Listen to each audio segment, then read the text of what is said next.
everybody, and welcome into the Casual Sports Podcast, day 2 of our high school football extravaganza. Covered 15 games with Richie Giuliano and Mike Wolfgang yesterday. We got 16 going on here with myself, Alec Caberna, and back at it again, first time since Monday, Matt Morrison. Matt, when was the last time you did 2 shows in 1 week, man? I think it's been a while. Hey, I was supposed to be on here Wednesday, but I had internet problems and I was frustrated because I wanted to talk high school volleyball, but I'm glad to be on here to talk high school football. So we'll hopefully you can be on next Wednesday and we'll get back around to volleyball. I think Mike and I are going to do Tuesday and Wednesday as our volleyball days next week. So cool. Plus soccer. We got a little bit of soccer going on too. Got to keep covering that. But, Matt, coming in here with football. Unfortunately, we already talked about your game in the Brookfield-Campbell. Did you want to touch on that before we get into the regularly scheduled programming? Or Brookfield's projected to win big in this one. And, they might just do that. But, I really feel Campbell is going to come out in one of these games and just be like, hey, all right, we got to change our play, and they're going to change some things. And kind of like Chris, you just did against Campbell. They completely flipped the switch. Just like Chris, you did against Campbell. You think they're just going to come out one of these weeks and just flip it? 0-3, and they came in against Campbell and did the job.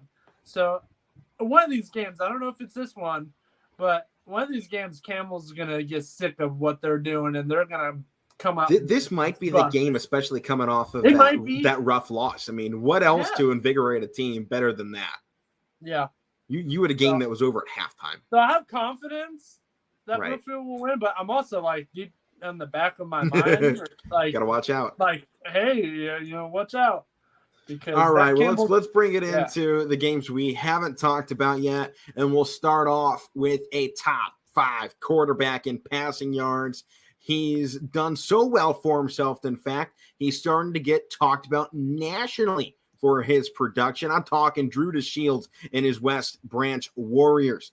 Drew DeShields, man, he's been killing it. 17 passing touchdowns for the quarterback at West Branch. One of the top marks in the state. Nationally, Matt, Drew DeShields ranked 13th in passing yards so far on this season.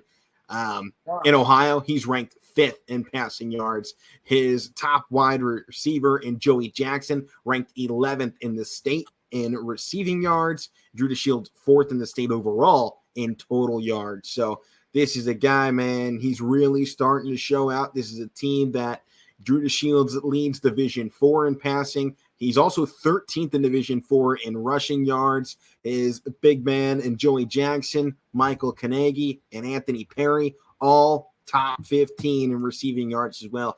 This is a team, man. That Canfield loss in week 1, if they had won that football game, you're talking about a West Branch squad that would probably be coming in this week ranked number 1 in Division 4 football. They're currently ranked 5th behind the likes of Wyoming and Van Wert, and 58th in the state of Ohio. When you talk about underrated teams, West Branch is one because of that loss. But if they had won that game, came out a 4-point loss in that, if they had turned around and they won that football game, West Branch would be probably ranked number 1 in their division. With the stats they're putting up and their strength of schedule at this point in the season, they've been playing really good football, and now they're going to come in and they're taking on Howland this week, a Howland Tiger squad that is 0-4 so far. Haven't gotten the offense going, but I think outside of last week's loss to Boardman, their defense has been fairly solid. At that point, they were giving up a little under 20 points per game, but Boardman came in, really flipped the script on and put up 40.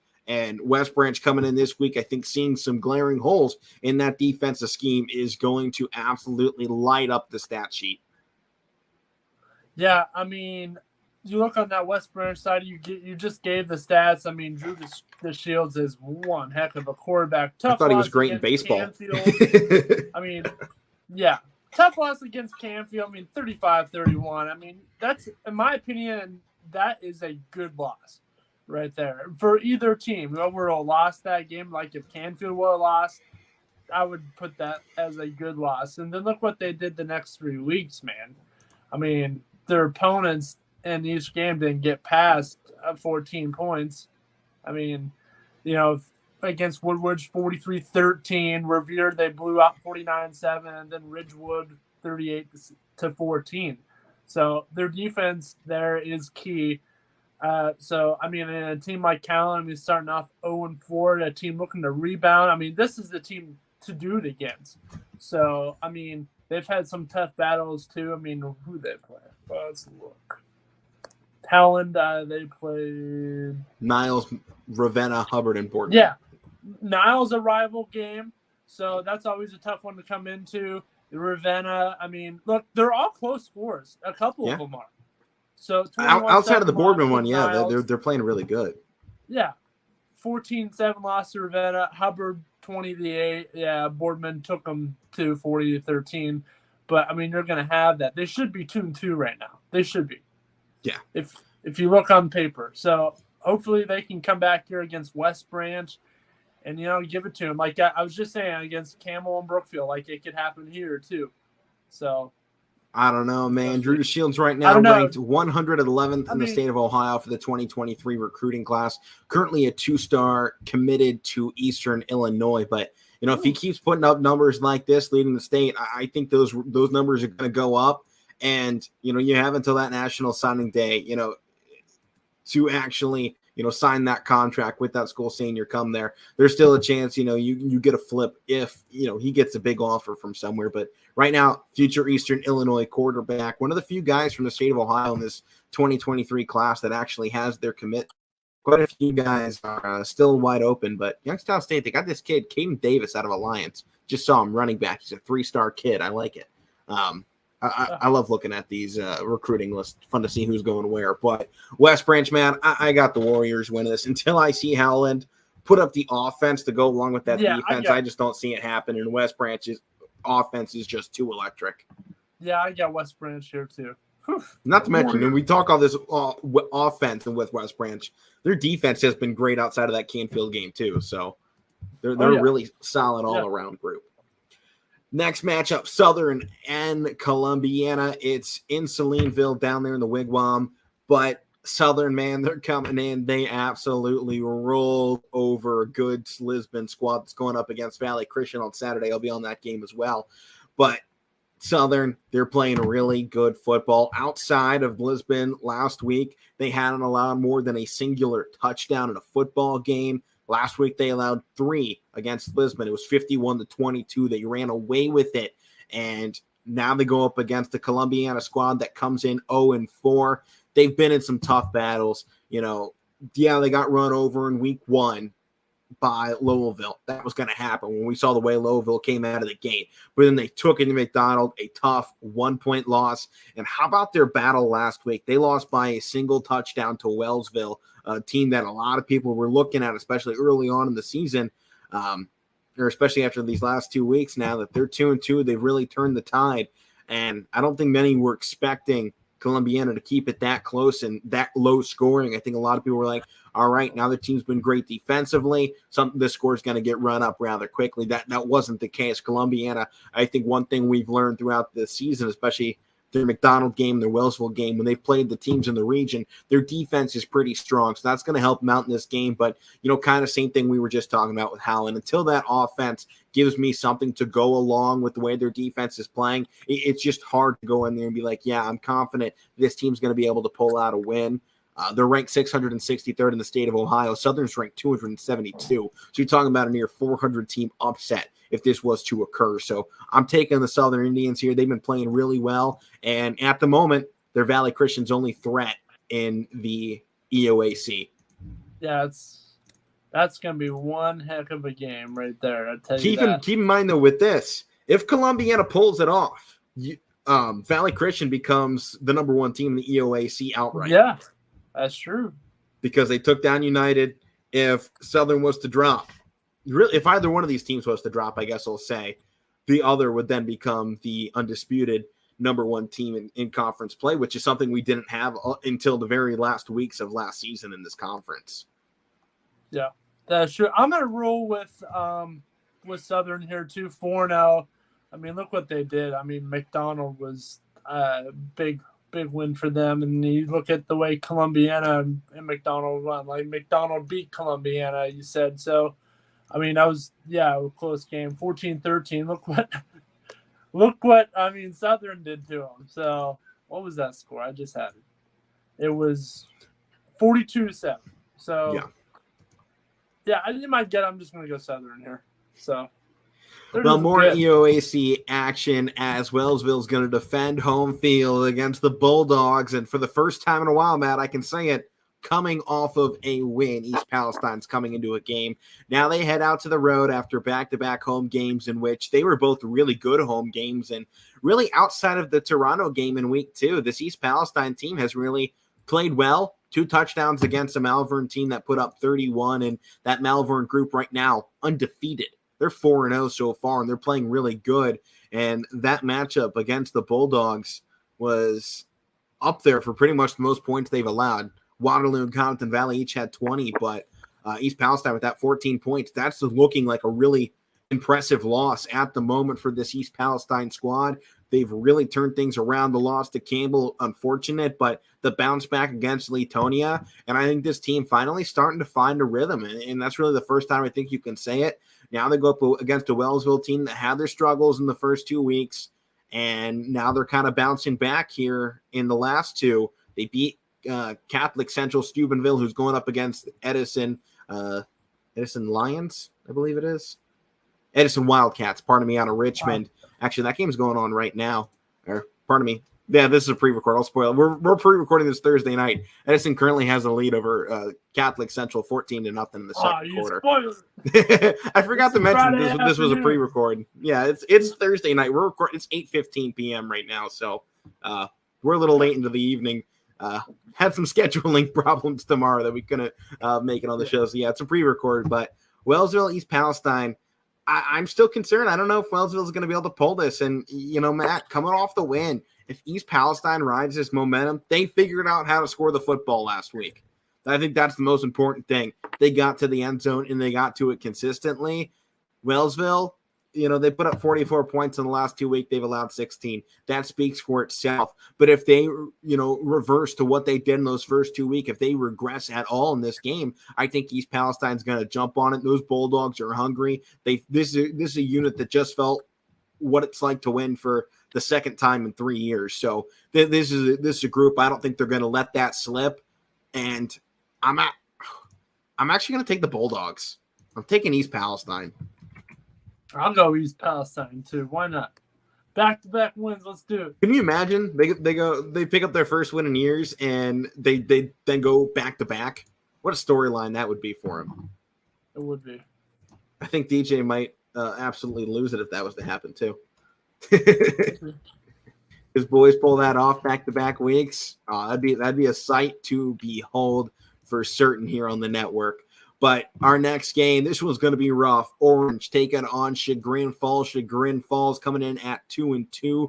The Tigers lost their last game out against Perry, but they got wins over Brookside from Sheffield and Trinity from Garfield Heights. Some big games. Chagrin Falls football. Heard a lot about them. I've never gotten the chance to see this region play, but much like Cleveland, it's tough. There's a lot of money in this region. It goes a lot of that right into these football programs. And you know what happens when you start putting money in football? Most of the time it turns out pretty good for your program. They've had a decently tough schedule. As mentioned, they had Perry last week. They got shut out 43-0. Orange is coming into this. It's rough. They've had a rough go of things so far. On the upside, their defense or their offense started ticking last week. They got 3 touchdowns. They more than doubled their points total on the season after last week's loss to Edgewood. The only problem is their defense continues to have its struggles. They've given up 182 points to their first 4 games of the season. This a conference game going up against Chagrin Falls. And when you have that being the case, with the way Chagrin can play, and really, this is a tough conference when you look at it. This is the home of Kirtland football, this conference that they're playing in. So it's no easy ride. Chagrin Valley football is the real deal. I mean, you're talking about West Yaga, Lakeside, Edgewood, Geneva, Kirtland, Perry. This is where some big dogs come out of, and this is a conference that makes some noise. Orange a part of it, but I think in part that's why you've seen them have struggles when you're the team that isn't at 100% and you don't have everything going your way, it turns into a rough year playing in this conference. And as much as I want to see Orange finally pick up that win, I don't think it's coming because I think Chagrin Falls just has too much. And this is such a tough conference. It's going to be a rough year for Orange until they figure out what's going on with their defense. Yeah, I mean, it's going to take a little bit, but they play Chagrin Falls. What's the Orange Lions? Just close the tab. Yeah, they're the Orange Lions out of Pepper Pike. Oh, okay, never mind. They're going up against the Chagrin Falls Tigers. Okay. I just saw girls soccer where they're playing Hubbard, but okay. Okay. I didn't see the game on there. I was looking for it, but I mean, from what you were saying, you know, Orange, it's gotta pick up some stuff, maybe a little bit. I'll go Chagrin Falls. Yeah, they have some holes on the defensive side they need to address. Now incoming another team that just seems to not have anything going their way this season, which has been a real shocker to a lot of people here on the network. Springfield, the Tigers hitting it on the road after 3 straight home games in which they dropped all 3. So their shot to win one at home kind of gone by the wayside here. They're going to go back home next week against McDonald, but this Springfield Tigers group, they hit on the road, Matt, to take on those Rams of Mineral Ridge that have been ripping through the opening slate of their schedule. 41-8 over PV, 48-6 over that Orange team we were just talking about, 33-14 over a tough Newton Falls squad, and 40-0 last week against McDonald. Woo! This is a group in the Rams, man. They are firing on all cylinders, and this is a game they're really going to cement themselves as the favorite in the MVAC Scarlet tier this season. I mean, when you come in playing this well and then you go and take down, I know they're a team that's been struggling, so, you know, there's not going to be a ton of weight to it. But when you go in there and you take down your defending multi-time conference champion, it becomes a changing of the guard. If this Mineral Ridge team wants to kind of take over that crown and take over the top spot in this conference, this is a great time to do it. The other teams in contention right now, Lowellville and Jackson Milton. One of them is knocking the other out of the early race. There's still plenty of time to get back in it if you drop, but, I'll be on that game tonight. And Jackson Milton, Lowellville, one of those is going to knock it out. Waterloo's going into action. They are taking on Western Reserve, which I think is going to be a tight game. And Ridge really has a good chance to take this top spot, but at the same time, it's also a shot. If Springfield has figured it out finally and turns it around, you can still take the conference. At this point, you've lost one game. Yeah, it was rough. It's not what you wanted. You lost to Lowellville 42-24. People were still pulling them for him in that game after, what's been a hard opening. I mean, South Range and Brookfield, Geneva, not an easy 3 games for any team to go up against and come out with wins, and they weren't able to. But Lowellville last week stunned their MVAC Scarlet tier bid again. But, if they pull this off, hope is going to be restored in Tiger Country. Yeah, it is. But I really like that young, I believe he's young. I like that quarterback in Mineral Ridge. His name is Tristan Valley, I think it is. That dude's something. He's actually a senior at this point, but we haven't seen a lot. We saw a bunch the past 4 years. Last couple of years. Tristan Valley is a stud. I've heard good things about him. I'd love to come out and call one of his games. I like their wide receiver in Mason Miller, who has 3 receiving touchdowns, I think, and he's great on the defensive side and too. 221 receiving yards on just 13 receptions, averaging 17 yards per reception. Yeah, so they got a duo right there, and I like Ian Erb too. I was gonna say, don't forget about that running back because that boy's got 10 rushing touchdowns. I talk about my relationships on the show, but I right down the street from my girlfriend's house, I'm driving and I see in the yard, those Ram football things they got in their yards. Literally, Ian Erb lives right down the street because I saw the sign. Oh, Ian Erb, all right. So, well, it sounds like you're in a good neighborhood. I hear you're not too far from Andy Hake either. No, 4 minutes. So, I'd love to get out there and call one of those Ridge games very soon. So hopefully I get to see these guys. If not, I definitely want. If I get an off day and they're playing on a Saturday or something like that, I'm going to watch it. So, but I got the Rams. I'm taking the Rams too. And I think the Rams are like the only team I see upsetting Louisville. Like if At anybody this up this point, ball it's starting to field, look that way. Yeah, it's I agree. Ridge. It's Ridge. I agree. We do actually have one person so far that's filled out picks that's taking Springfield, and that's Jamie Thompson. So, it's not completely out of the picture that you see an upset as it's getting picked right now. I mean, I'm looking at it. They wrote down Springfield in this game. I don't think that's going to be the case, but hey, man, you just don't know. It's such good football here in the Valley that a game like this really does have the chance to go either way. Yep. But our next game, one that unfortunately I don't think is going to go YSN's way, as the Leopards of Louisville are taking on Uniontown Lake. The Blue Streaks coming in undefeated out of the Federal League. They're going on the road, so this will be in Louisville. Conference matchup. Louisville so far, give them credit. They've had a hard schedule. Hoover, Poland Seminary, and Steubenville. Awesome big name groups, and not to mention a Northwest football squad that's 2-2 at the moment. They've had pretty good defense, but like so many teams we keep talking about, the offensive struggles have been real for this Leopard squad, and it's just something they haven't been able to really get right. And you go up against a squad in Uniontown Lake who is killing it on the offensive side, 130 points, 134, in fact, in 4 games so far in the season. I mean, you're talking about averaging 30 points per game plus, and to have that be the case at this point in the season, that's a rough road for a team that's struggling on offense. If their defense holds it tight, they're going to give themselves a shot, but unless they have some offensive production, they're just not going to be able to get that jump. And coming into this game, Matt, Uniontown Lake ranked 47th in the state of Ohio. Louisville ranked 275th. So a 230 team upset is what it would take here. And Matt, I think you and I don't remember what sport we were calling. We saw one that was 600 teams in between them. I think it was baseball a while ago. I don't remember what game it was. And I know we were on the call for it a while ago, so we've seen it. It's possible, but this is a really, really tough hill to overcome. Louisville has a strength of schedule that ranks 11.6, but Lake has one that nearly as good at 7.7. So unfortunately, I have to go Uniontown Lake in this game. They've just been really, really good to start the season. Yeah, I'll go Uniontown Lake as well. Well, this next game, not one, in my opinion, that takes very much to think about. Warren JFK comes in undefeated. They head on the road to take on Marlington, who has yet to win so far in the season.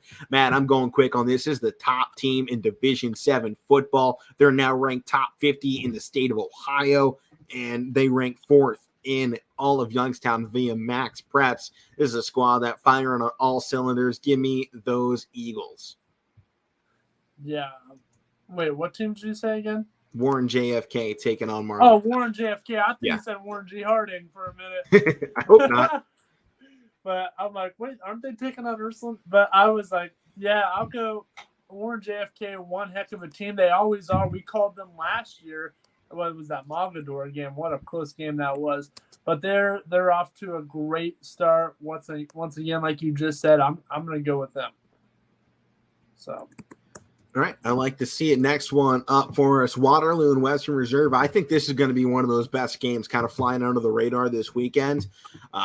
Waterloo comes in 2-2, wins over Strasburg, Franklin, and Sebring, and losses to United and Malvern, who United 3-1, Malvern 4-0. So they only lost to Malvern by a touchdown, and they lost to United by 3 touchdowns. Western Reserve coming into this game, I think you have to look at it, a very competitive schedule for them. Matt, you and I saw this Western Reserve squad a couple weeks ago. They're not bad. I think they're better than that 1-3 record. Losses to Conneaut, Brookfield, and Jackson Milton, but 2 out of those 3 losses, Matt, are by 1 score. And actually, they lost to Jackson Milton, a team that's being talked about to potentially upset Louisville this week, 22-21. Their only bad loss was to Brookfield, and I think a lot of people are going to be like, yeah, that's Brookfield. They're playing really, really good football right now. So I think this is a Waterloo team that is a lot better than 1-3. We're talking 2 field goals away from being a 3-1 team, and if that really changes the perception of what people are going to think about Western Reserve at this point of the season. They just haven't been able to close out these tight games. If they can start getting it to go, They have some favorable games on the schedule upcoming, but tonight is a game that they really need to get going against Waterloo. If they win this, I don't think they're getting over Mineral Ridge next week, but you have games against McDonald, Springfield, and I think they can the next 3 weeks McDonald. after that. So I think they can challenge Ridge. I just don't know if anyone's getting over Ridge outside of Lowellville. I think that's going to be the matchup for the MBAC. I think they can take McDonald, and I'd like to see them against Springfield. That'd be nice. And then, I think they can take McKinley too. But, I mean, Waterloo 2-2. I mean, I like the 2-2 record, but I'm going to go Western Reserve here. I have a gut feeling here. I think Western Reserve can come in and, pick up a much-needed win. Like, this is a winnable game. They need to win these games. And realistically, though, with Waterloo, not to, kind of push them over in this aspect, they're a team that should be 3-1 as well. You look at it, the one touchdown loss to Malvern, an undefeated team. Can you imagine what, that upset would have been? It was on the road as well in Malvern. So say that game's played in Waterloo, the Vikings probably come out on top in that type of a game. Home field advantage really starts to play an aspect. Now they are home in this one, and I think I'm going Western Reserve too, just because I think that they're at that point. They really should bounce back here, and it could set up a good second half of the season. And, the same kind of holds true for Waterloo. They do have Lowellville, Jackson Milton, Mineral Ridge, 3 of their final 5 games, but Springfield and McDonald in there. So it's a tough palette for them, but, same thing for Western Reserve. If whoever wins this game is setting themselves up well to finish out the season. And at the moment, Waterloo's undefeated in conference play. So they have as good a shot as Jackson Milton, Lowellville, and Mineral Ridge. Control your destiny, win the game. And I think they're going to come out. They can. And you know what? Screw it. I think they're going to do it. I'm taking my pick. I'm changing it. I was Western Reserve to pull this upset all the way, but look at what Waterloo's done. I mean, what's their biggest criticism? A week 1 loss? That's a long time ago. That's a month ago. Is that week 1 loss to United? So I'm throwing that out. I'm taking it. I like Waterloo. Yeah, they put up some points in those couple games there. So, but I just feel like Western Reserve is going to jump on this opportunity. Like, okay, this will be a great opponent to take down, and they need it. So, because I think they're much, like you said, I think they're much better than that 1-3 record. And I think both teams are better than their record, and that's what makes it so hard to pick, because we haven't seen either team really play up to their potential just yet. Yeah. Hopefully we see it this weekend. This is a game, another high-profile matchup. Girard at 4-0. They have been dominant on defense. Matt, they might even be better than last year, and they're going in this week taking on the 3-1 Lakeview Bulldogs out of Cortland, who picked up a win over Niles last week, beat Liberty in week 3. Their only loss came back in week 2, 17-7 at Garfield. And Matt, unfortunately, I think this game's probably going to go a similar direction for them. You look at Garfield, you look at Girard, both teams that we've seen Garfield a little bit more than Girard, but I think both. Obviously, they play very different styles of football, but it's still that same rough, gritty, hard-nosed defensive, mentality. I think similar mentalities in different styles, but I think this game probably going to go similar. We did see Girard's offense take a step back from 40-plus points a game for the first time against a good Jefferson defense.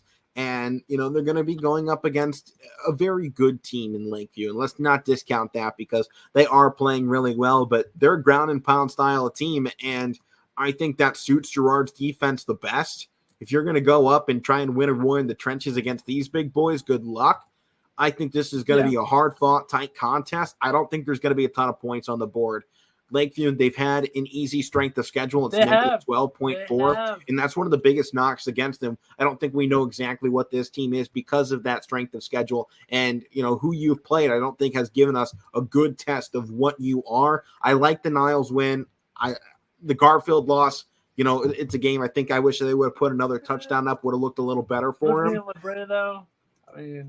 That Garfield team, phenomenal defense. But I think you're talking phenomenal defense over here with Girard too, which is why, if they can't get that offense rolling again this week and they only end up with a touchdown or 2, you're just not overcoming this Girard team that so far in the season has really taken a step up and above what anybody I think thought they were going to be. I mean, their quarterback in Bengala, senior, is really leading this team very well, and they're getting great efforts from him on the ground. He's averaging over 100 rushing yards a game. He has 5 rushing touchdowns, and he's got a great wide receiver core. And sorry, I don't know how to pronounce the name. Alajar is what I'm going with here. Some Simone and Sims, all guys that are over 100 yards so far for him. Bobby Aljars. Okay. Yeah, I think that's pretty right. Yeah. All right, cool. Well, I think Gerard's going to take this. I think they just have too much. They're clicking. Oh, they're good. I like Gerard. Gerard's on a redemption from last year. I saw him in that game. That was a tough battle game that they lost pretty good. And quite frankly, they're mad. I think they're coming out and they're showing that. So I got Gerard here. Gerard's going to make a huge push. Next game, and kind of one that I don't think needs to be talked about very much because I think this is going to be one-sided, and that's unfortunate because I do really like the one team. But Newton Falls, they're playing at home against Garfield, who's only lost just by 1 point to the top team in Division 7 football in JFK. Garfield, we were just talking about it. Their defense is just... They look better. They look better than they did last year. Which is insane. You lose a top guy like Anthony Demo, who was... top 5 in rushing yards in the state of Ohio. And not to mention, I think he finished first or second in rushing touchdowns. And you lose a guy like that and you come back and your defense has improved and your offense kind of just remained to push at that same level. It's really amazing to see that they can come out here and keep the offense fairly the same. They have over 1,000 rushing yards as a team so far in the season, and they're being led by a junior in Sell who's put up 411 with 5 rushing touchdowns. This is a Garfield team that is just really, really freaking good. Newton Falls, don't discount it because I think they're good too. Almost pulled the comeback against Champion. They've had some tight games on the schedule, and Matt, from what we saw last week, definitely better than 1-3. I think that speaks for a lot of teams on YSN. We've seen so many tough games at this point that those records kind of, back and forth. This group, I don't think it matters who they have at quarterback, whether it's Pennington or Keegan Howard. Both guys are going to get it done, as we saw last week. But so long as you got Brainerd on the ground, who went for a 99-yard rushing touchdown last week to go along with 200 yards on the ground and 2 rushing touchdowns, this is a team that's going to be just fine as they continue to push throughout the season. Unfortunately, I think they've slipped up. They're in a position right now where they're not going to make the playoffs, I don't think. I mean, if you lose to Garfield, you still have Brookfield, and really Brookfield's the last test on their schedule. They have LeBray, Liberty, Memorial, and Crestview. All games I think are winnable for a team like this. They're going to be hard, don't get me wrong, but I think winnable games for Newton Falls outside of Brookfield. But I just don't see it happening. I got the G-Men. Yeah, I'm going to go G-Men here too. I mean, we've been calling this team for a while now. We've seen how they've progressed, and this year they look even better. I can't wait to possibly call them again. Yeah, Mike, you might. Our first game, 9/11 was of Brookfield 2020, Garfield. was Brookfield Garfield, and they hit their first field goal in 3 years. And ever since that moment, that Garfield team has just gone to the stars. Oh yeah. Matt, it all came down. That field too. goal with all the enthusiasm that we had on the call turned this program into now a superpower. Yeah. We're taking the credit for it. Yeah, I'm going to go Garfield here, but Newton Falls, they're way better than that 1-3 record. They had one heck of a game last week against Champion, as we saw. Almost came back. I almost came back and got it. But ultimately, I mean, look at their tough schedule, too, like you were saying. I mean, 1 point, I mean, I'm on Garfield's page. Never mind. But, I mean, Garfield's tough. I mean, you just talked about the 1 point loss to JFK. Look what they did to LeBray. Look what they did to Lakeview. I mean, I don't know. They look way better than they did last year. We made that point. I mean, they got Newton Falls this week and Champion next week, and then Memorial. So they got some easy games here, as you should say. You never know what could happen. I'm not going to say every game's an easy win, but the only game that you're looking at is the Brookfield game. So right, that's the team that jumps off the page. That's like, you know what, you're not touching that game, but the rest of them you can take. This is a sleeper game, so don't sleep on Newton Falls and Brainerd because he'll run 99. That's what we've seen out of Garfield. I don't think they sleep on anybody. No, But they might lull their opponents to sleep or knock them out because of the way that they operate. But no, I don't think they're going to sleep on anybody else. Our next game, not the best records for these two teams, but it does open up a good chance for someone to kind of make something of the last half of their season and potentially turn it around and stick around 500. McDonald versus Sebring. McDonald comes in 1-3, and Sebring 0-4 on the season. You're taking McDonald right off? Yeah, I'll take McDonald. Yeah, I mean the Devils, right? The Blue Devils. Blue Devils, yeah. Okay, I mean they're in the area. You know, we called them before. They play Brookfield. They play everybody. I'll take McDonald. They play tough teams, so they got the. I think both of these teams, though, they've had a rough start, right? I mean, McDonald went Southern, Valley Christian, and Mineral Ridge in their 3 losses. I think just about any team would take those 3 losses so far in the season, and they beat Columbiana. My one problem, I have taken McDonald in this game. Their last 2 weeks, they've been outscored 77-0 or 73-0. They have forgotten how to score the football, and that's the problem for me. They haven't been able to hit the end zone, and they did both of those games at home. They got shut out back-to-back home games. That's a killer for momentum. It's a killer for mentality. When you go at home playing in front of your home fans, you want to be able to hit the end zone. They haven't had anybody cheering for them since they were on the road against Columbiana, and even then, that's a small section. Now they're going on the road again to a team a little bit farther out in Sebring, who, you know, to their credit, they've lost and they've had bad defense, but they've scored. They've scored twice in their last 2 games, and they've had an equally hard schedule. They've gone up against Lincoln West out of Cleveland, Matthews out of Vienna, who was playing awesome to start the season, St. John Ashtabula, a team that's not doing too bad, and Waterloo last week. So I'm actually going to take the Trojans in this game because I just think McDonald, they're on a slide. They're on a slide right now, and they need to bounce out of it. They have some games to do it. Here against Sebring, definitely one of them. But they're on the road. This is the first of a 3-game road stretch. This can be a real test for what this team's mentality is going to be going forward. But I think after what you've seen, getting blanked at home, back-to-back games, I hope it was a rough week at practice because they need it. They need something to just kind of jolt them back to life and get this offense going. This is a game that I think both teams can score in. I think this is going to be the first time we see these offenses get going for these squads because we haven't seen either team score more than twice in a football game. And that's going to have to change if you're going to win in this one, although I'll say that it's going to be a 14-7 game. But I think the Trojans can take it, and I think they need it more. I think they want it more.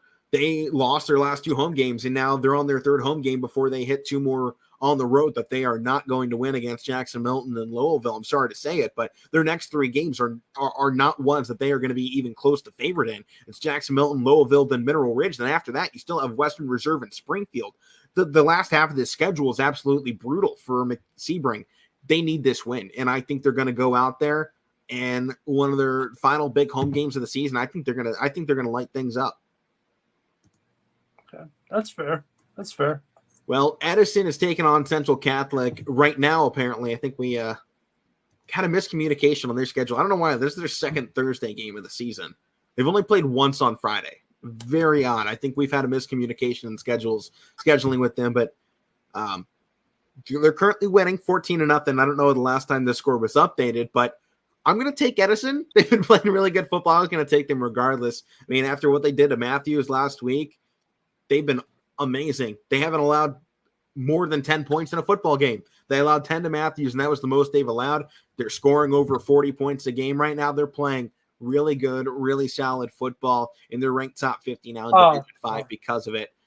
Central Catholic came in at 1-3. I think they dropped the 1. They're winning 27-0. So what? Yeah. Edison? Oh, yeah. Now it updated for me. There we go. Yeah, so it's 27-0.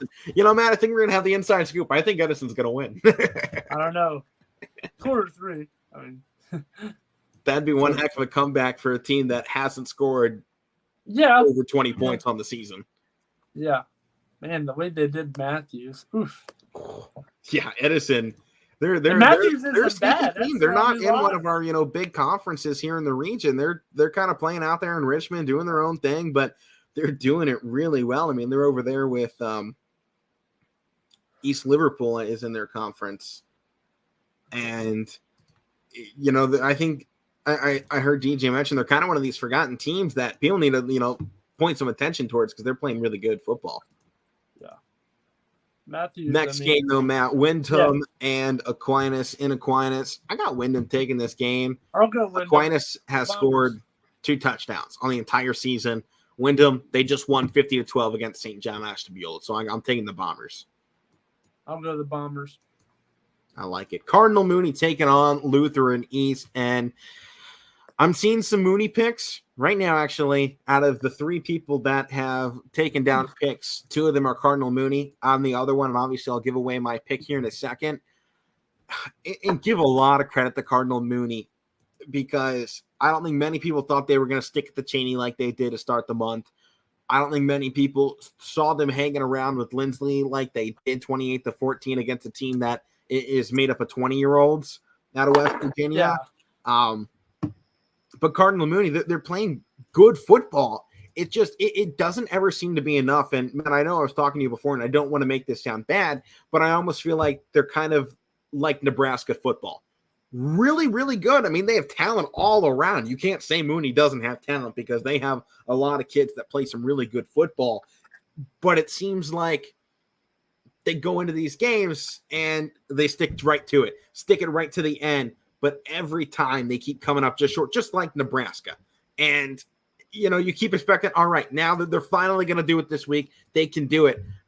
I think, again, they're going to be real close. Saturday game at noon, I think they're going to be right on the margin. This is going to be a 1-score football game. I think that I can guarantee. But Lutheran East has been a pretty good team. They're only lost to Garfield Heights 46-38 in week 3 of the season. Outside of that, they have wins against John Adams, Oberlin, and Warrensville Heights. Matt, we saw Warrensville Heights lady basketball season. Yeah. But that Garfield Heights team that beat them is a 3-1 squad whose only loss was to Cleveland Heights. So they're a really good program, and that's the only loss for Lutheran on this schedule. Like I said, I think this is a team that Mooney is going to stick around with because this hasn't been a team in East that has really started pulling away. They did in those first 2 weeks, but after the loss to Garfield Heights, then the tight game against Warrensville Heights last week on the road against an 0-4 Warrensville team, they struggled, and I think Mooney is going to give them similar struggles in this game too. With the way Mooney keeps coming so close and slipping up, I'm just taking Lutheran East. It seems like the direction things keep seeming to go for Mooney. Yeah, I don't know. I'll go Mooney here just because I think they can get back on things, and that's why I think a lot of other this is a very winnable game. I think a lot of other people are picking them because they're like, Mooney's going to snap out of this. They just have to. They're Mooney. They're going to snap out. So I'll go Mooney. Right. I mean, they're historically a top 5 program in the state of Ohio. Yeah. But look who I just compared them to, right? Nebraska, top 5 program in college football. Yeah. And everyone's always going, they're going to snap out of it. It's going to happen. They're going to snap out of it. So many 1-score games, they're going to snap out of it. And it hasn't. I know you haven't. I'm just saying that is the storyline every year. And it kind of feels like it's becoming that way for this Mooney team because they're playing really good in every other sport, but for whatever reason, it's not translating over to football just yet. I mean, they are playing really good. Don't get me wrong. They're playing good football, but they're just not winning at the end of it. And that's something they need to figure out how to close a game. That's the big thing. It's very hard to do, to go on that last drive and win the game or stop somebody on that last drive. So I need to see them figure that out. And once they do, I'll probably pick them outright in every other game they play once they figure out how to finish that game. That's my only knock against them right now. I hope they win it. I do. I got family and Mooney. I know they want to see that team turn around. I want to see it for them. Yeah. Next game, Boardman, Youngstown East. Like I've been saying, man, they have some struggles. I'm taking Boardman, no question in this one. I really want to see East be a great team. I really do. I really think they can recruit some people, go there possibly, or just build within. But right now, it's Boardman. They have some great athletes for whatever reason. It's like they haven't been able to develop in the right way for sports, and that's fine because, as everyone knows, education comes first,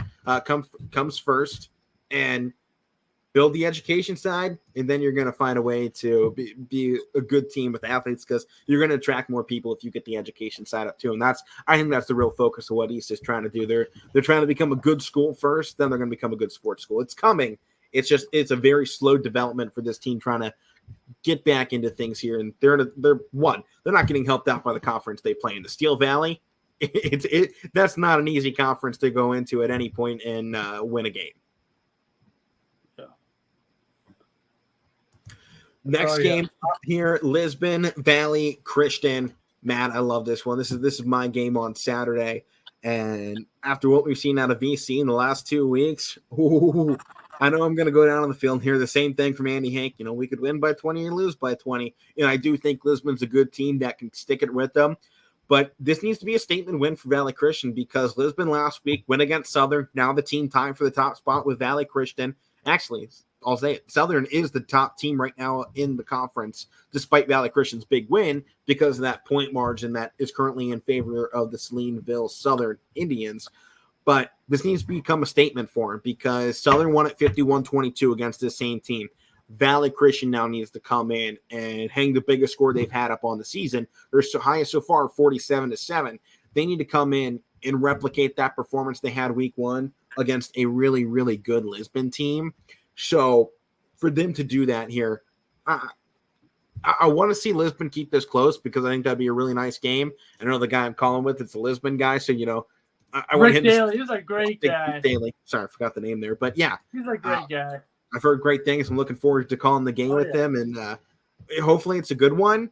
But at the same time, Valley Christian needs this. They need to go out there and make some more statements, because they still have doubters. They still have it. People were like, they've had an easy schedule. And admittedly, they had up until that United game. I mean, Campbell, LeBrain, McDonald, all not what they have been in the past. And, Andy Hink was talking about it in his interview with DJ Oakley just the other day of, people are going to say we have an easy schedule. But I think if you looked at what those teams historically have been, you wouldn't have expected it when you go into that scheduling that they were all going to have down years. So same thing. Now you're going into conference play, and really the only team that should challenge Valley Christian is Southern, potentially Wellsville. Latonia, Columbiana, and East Palestine should not stand in the way of this Valley Christian team. But I think Lisbon is definitely a team that can challenge. And I said after the first 2 weeks, I thought this Lisbon team was really good. They went up against an amazing Toronto football squad. Can we just point that out? That Toronto team, 4-0. They're freaking amazing right now. And they went up against a really good Southern. So this is a huge game for EOAC play. If Valley Christian loses, like I said, if Southern loses, the other team becomes that top dog in conference play and likely not to end it. And Southern beat up Valley Christian last year. It was 50-20 something. And we were on that call. Yeah, it wasn't pretty to watch. And this is a much improved Valley team. And right now, not to count Lisbon out of this, but this conference right now has become Southern Valley Christian. Who's going to take it? And where does United stand in this? Because if United comes in and knocks Southern, but then Southern knocks Valley Christian, we have a three-way tie for first place. Sure do. And that United Southern game, final game of the season. So we'll see how this all turns out. It's going to be very fun, but I got Valley Christian this game. That's not a knock on Lisbon, because I really like this Lisbon squad. They just had 2 bad weeks. And unfortunately, they lost their 2 home games. And now you have to go on the road into a Valley Christian team that has been enthusiastic at home. In their crowd, Matt, they're really starting to turn out. We were there last season. They had some okay crowds here and there, but this season, those fans are really coming out in full force. I mean, for a school that has, 79 kids? I think that is what. So you're looking at, I don't know, probably around 100, 160, 150 parents. I mean, the fact that they're filling up those stands as much as they do, round of applause to that fan base for doing what they're doing and coming out supporting their team. Because for a school this small, so I'm fumbling my words here. It's late at night. Cut us some slack. It's almost 9 p.m. I know. For a school as small as this, to have this kind of support, it really shows. And for this team to be getting the recognition they are, to be a 79-person school, and you look at it, pretty much everyone's on the football team. They got a 39, 40-man roster. something around there. I think Yeah. I haven't counted out. I think it's around that mark. But to have half the school in the team, the other half's in the student section most of the time, and the other quarter of it's, a quarter's in the student section, a quarter of it's in the band. And at that last home game, their first home opener against United, everybody was there, and it was a fun environment. They had a tailgate going. Now they get another home game. They're second of a three-game home game stretch. It's just I can't wait to see this crowd because they have really become an inspiring 11th man. It's not that they're the biggest, they're not the loudest, they're not the most electrifying crowd you're going to find, but where the team goes, they go. The heart is an entire ecosystem with these, from the fans to the students to the athletes on the field.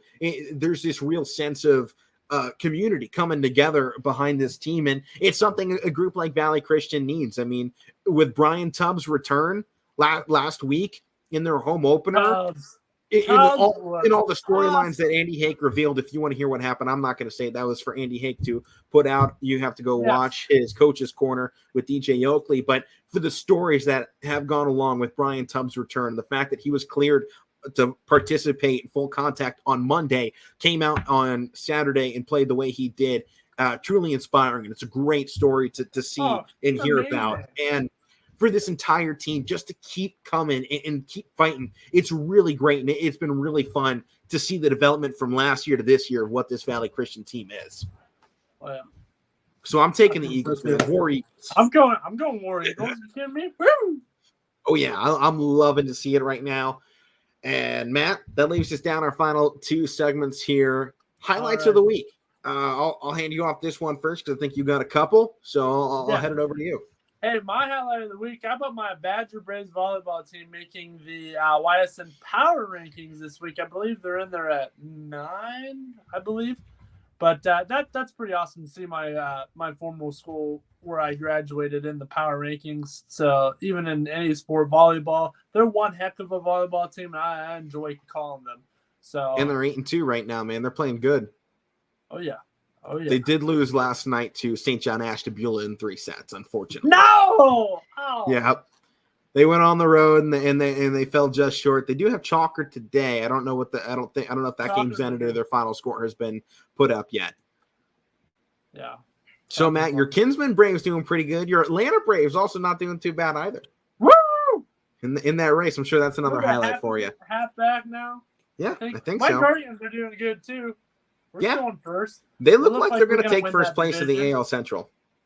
It looks like we're going to win that division. I really think we are. I've been saying that all year. I mean, with the way they played against Chicago and Minnesota kind of going on a slide here at the end. They just lost to Chicago tonight. Of course they did. But you can't win them all. So didn't we start a pitcher who was only in like his second start ever? Or was that yesterday? I think it was. Yeah. What's his name? Xavier something. Was that today or yesterday? What's his name? Because his first start yesterday was a game I went to. I think if Xavier or something. Really? I don't know. I can't find the name for pitching. I don't know. We'll have to figure that out at another point. Pretty sure it's something like that though. We'll see. I don't know. You'll have to look at it. Well, I'll give my highlight of the week while you're searching for that. So my highlight of the week, I know this goes back to last Saturday, but I'm going the return of Brian Tubbs to Valley Christian with the storylines that he's had in this offseason and the adversity that he's had to fight through to get back to this point.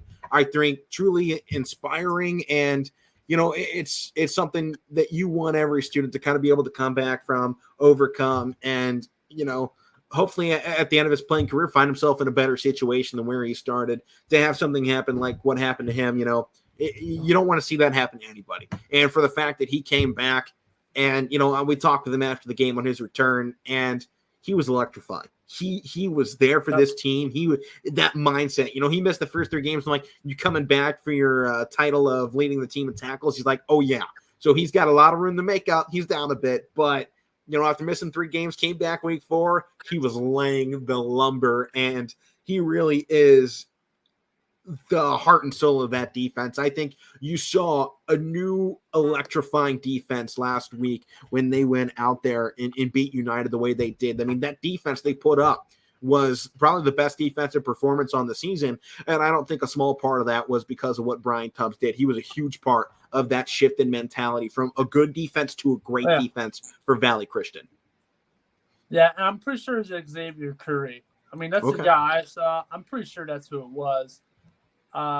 He got drafted 7th round in 2019, I believe. So it took him a minute to get back up. I don't know if that was it or not, but it sounds right. But Xavier Curry? I think it's this Xavier Curry.